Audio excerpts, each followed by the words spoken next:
Hello and welcome to SDN Tech Forum. Today in this video we are going to talk about socket in terms of networking concept. Within networking you can see client and server models, they are pretty prevalent. Here we call servers which provide some kind of services, and client which actually is a consumer or uses those services. Generally the client and server, they both runs on different machine, maybe connected by a LAN or even a wide area network. Uh, but for a server or a client, it really doesn't matter if they are running on the same computer or a distant and distinct computer, right? Because all the exchange happen due to message passing, and I'll show you in a demo how it happened. Sockets are actually identified by a small integer called socket descriptor, just like a file is identified in an operating system with a file descriptor. An example of a client server model is, so your World Wide Web, your internet is like a client server model. So you may have servers available on internet which provide you some services. You as a client, you are going to book some tickets, or you air tickets, or all those things, right? So your system works as a client, and then you have server providing the services. So now coming back to socket. Socket, it works like a door between your application and end-to-end transport protocol. So application, as you know, that's a layer, it sits at layer 7 of OSI model, and transport is at layer 4, right? So don't confuse your socket with the processes running on your host.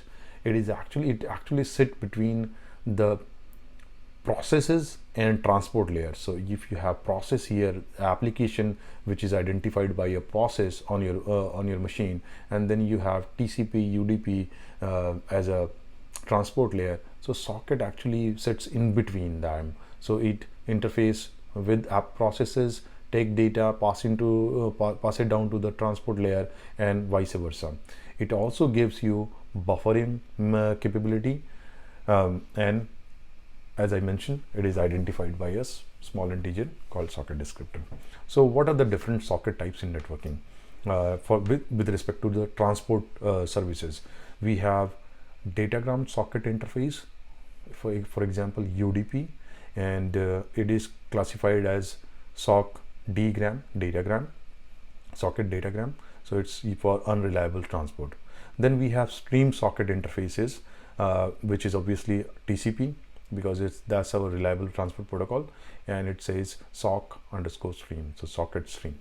And then you have raw sockets, which are like running on top of IP, not exactly on transport layer. Yeah, some socket primitives. So just like within operating system, you have certain system calls or service primitive for your file descriptor, for your file system, for your memory system, for your CPU. Similar things with socket, we have some system calls or primitives, right? These are the interface or knobs you use when you deal with socket, and some of them are very first is socket. It actually create the communication endpoints. So wherever you create socket, it there you either listen or try to attempt to make a connection that makes a communication endpoint. Then you have bind primitive. So it associate a local address to the port, local address plus port to the socket. So you bind your IPv4 address, any IPv4 or IPv6 addresses, including your port, with your socket. That's how you characterize your socket. Then you have listen. It announces willingness to accept connections and also provide queue size. And then you have accept. So it passively establish an incoming connection. That means if I get a request, I'm going to either accept or deny it, but I'm not going to initiate a request. So it work it as a passively. That is your accept. And then the connect, simply opposite. It actively attempt to establish a connection, and most of the time you'll see your client socket actually try to initiate the socket connection. So it works in the connect mode. Then you have send and receive, to send and receive data over the socket connection, and finally you can close it. There are some more. This list is not exhaustive. So we have more primitives, but I have not listed it here. I'll give you the link where you can find more. Now let's focus on two main socket type which are in use: UDP socket and TCP socket. So UDP socket characteristics are here: no connection between client and server, typical UDP, no handshaking, right?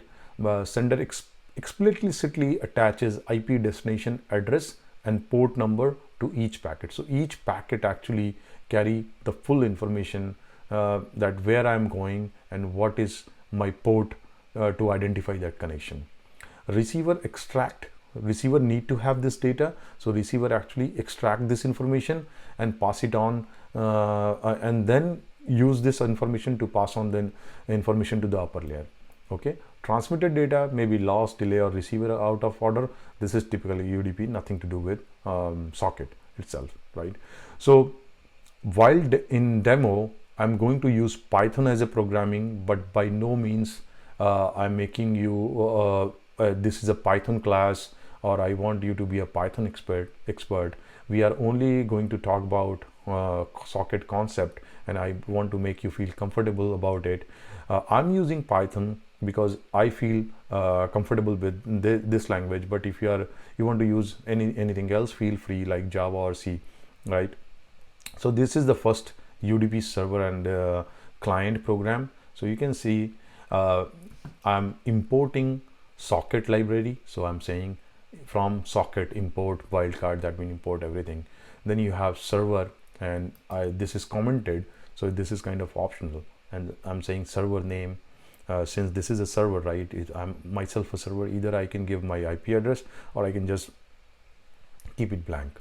Then you define your port, so you have IP, port, and then you declare what kind of socket it is, as we discussed, right? So socket AF inet is IPv4, so this is a IPv4 socket, and family is UDP socket, so sock datagram. Then what do? You bind your socket, right? Server socket net bind, and here you can see that I'm using blank, that means this is local host, and server port is defined here. So this is how you bind your socket, and then just to print out some message that yes, my server is ready, I'm saying that this server is ready. And then some application, right? So I'm running one simple application that my client is going to send me something in lowercase. I'm going to read it, receive it, read it, and then encode a message, modify the message, and send it back to the client in uppercase. So that is the simple application. But all I want to show you is like till line number 6, that how you build a UDP socket. What you do with this socket, what kind of data you pass on, that is up to you, and you can be really innovative or whatever use case you have. Now look at the client. So client definitely need server declaration because it is not a client, right? So it need a server declaration. But yes, if you're running server and client in the same, then probably you can skip it, right? So same way, you are importing socket library, and then you define your server name, server port, and what kind of socket it is. Simple.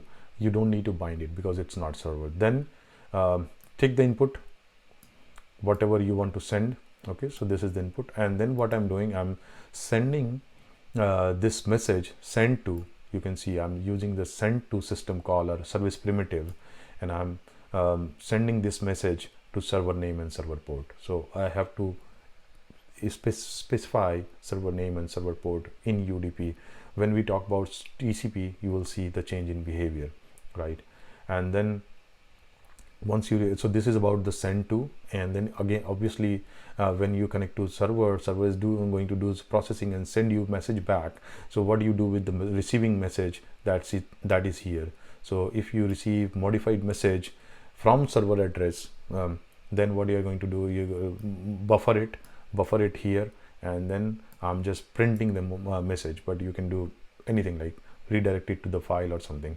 And finally, close the socket. You really don't want to keep the socket lingering for a long time, right? So it's a best practice to close the socket. So this is about UDP. So you know that UDP behavior, declaration of socket, IP addresses, port, bind it at the server so that it is ready and it's listening on the port, right? From client side, you need to specify the complete address in each packet while sending and receiving. Okay, now let's look at the TCP. TCP is a little more granular control you have, just because the TCP is a reliable protocol and there is a handshaking involved in that. So TCP socket, when TCP server starts, it binds the IPv4 and port to create a welcoming socket. So first it create a welcoming socket or placeholder socket. The process on the destination server start listening on the designated port. So whatever port you use to bind the socket, on that port the server will start to listen primitive, right, to accept or reject the connections, accept or connect over that socket. When contacted by the client, now if a client try to contact server TCP create new socket for server processes to communicate with that particular client only by forking. So the process is called forking. So you have a welcoming socket and then a client try to reach out. So I'm not going to tear down this process. This welcoming socket will stay like that. I'm going to use the POSIX call, which is fork. And fork is what is going to do? It is going to create a child process of this original process, and my client is actually now talking to this child process. Welcoming socket still stays here. I'm sorry, this is like a lot of illustration with my hand. Probably a diagram would have worked better. So sorry about that. So what happened when the process forks and create a new process?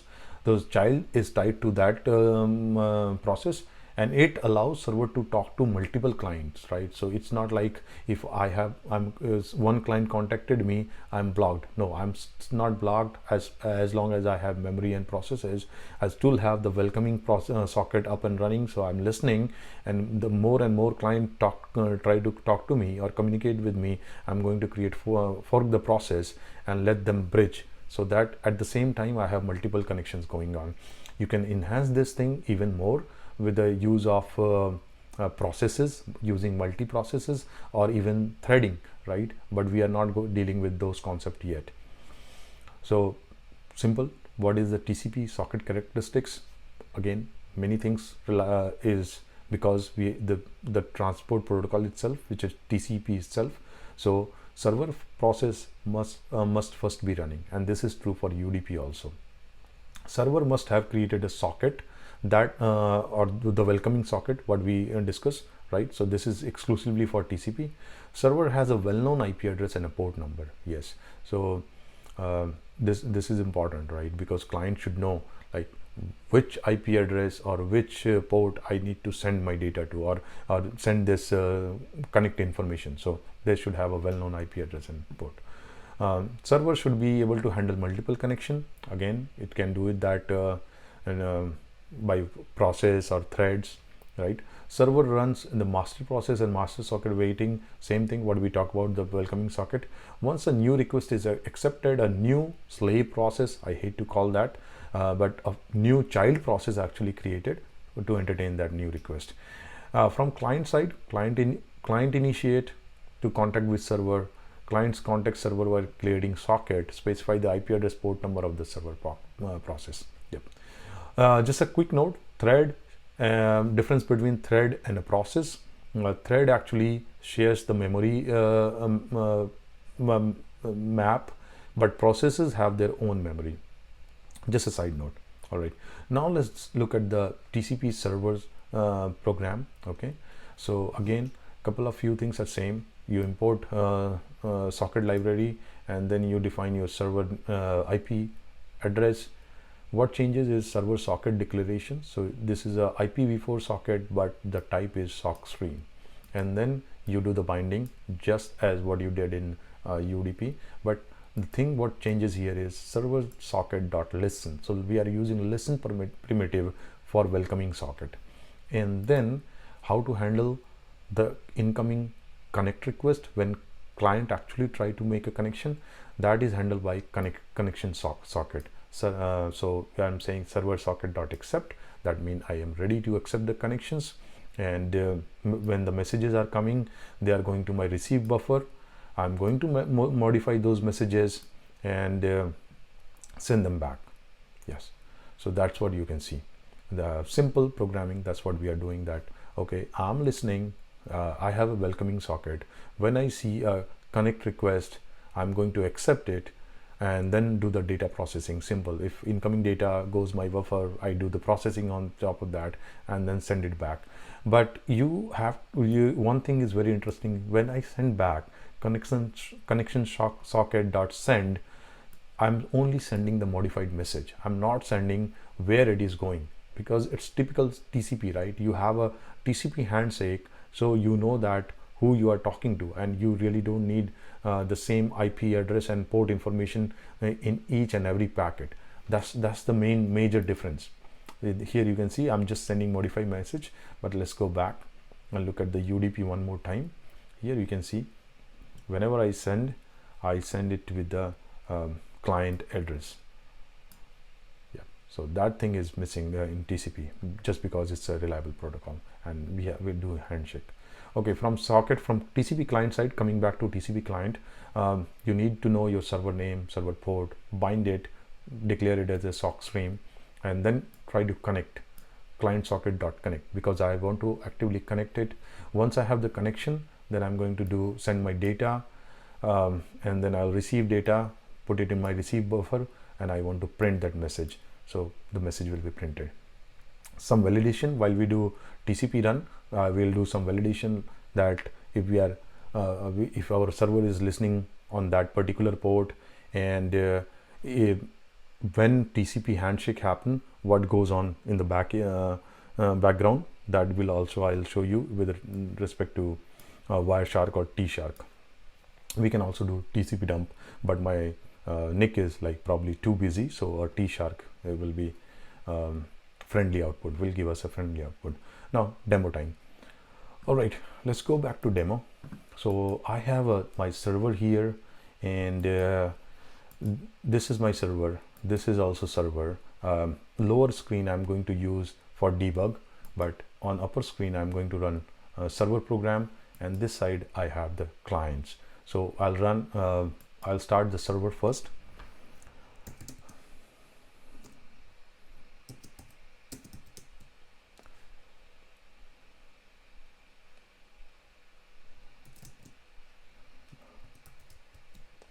Okay, let me enter UDP first.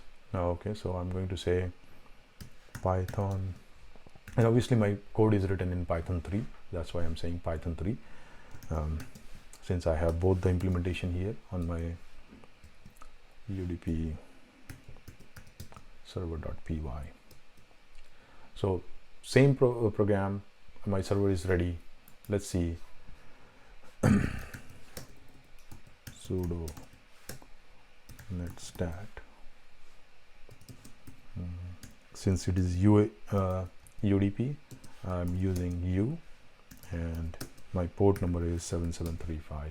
So you can see my server is listening on localhost, listening on 7735. Okay, now let me start the socket program. So UDP client -L and UDP client. So I'm going to say Python 3 pclient.py. So it's working fine. I'm going to say this is UDP socket. As you can see, my server responded, making it uppercase. So that's how it works. Okay, I hope you got the essence. If you see, if you are still listening, I'm going to terminate this server program. If I kill it, you can see I'm not listening on UDP 7735 anymore. All right, time to show you the TCP -L TCP socket. So that's my client. Let's come back here, CD TCP sockets. And before I start TCP connection, I want to start this validation.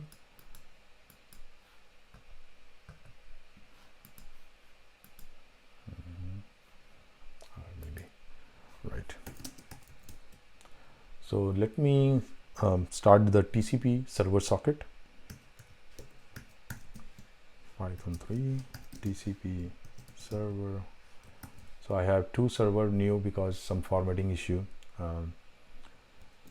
Now you can see my TCP server is also ready. Let's validate if this server is listening on TCP 7735 or no. You can see the TCP 7735 listening is going on, and I'm going to start a T-Shark as soon as I start the client here. So Python, sorry about that, Python 3 TCP client.py. Before I hit that, let me run this, and okay, that's fine. So you can see the client program ran properly, and I am going to say this is a TCP test, and server replied, making it uppercase. Let me break the Wireshark here, and here you can see what is going on at my server, what kind of things it has received, and you'll see a lot of things going on. So TCP, this is my port, okay, so this is my local host, which is client here, and then this is my TCP server, and you can see all this exchanges going between TCP between the socket at TCP server and client, and this is extensive log, right? All these things, you can see all the TCP exchanges are happening here. So, and this is, since this is not a TCP video, so I'm not going to go dual dive into logs, but I hope you understand, you got the essence, and now you are feeling confident with your socket.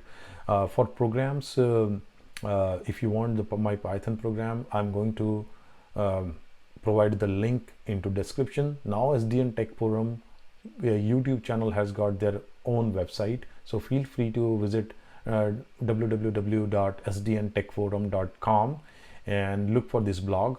This blog will be available there, and you can, if you want to copy the program, or you want to take reference of the program, feel free to get it from there. So thank you very much for watching, and stay safe.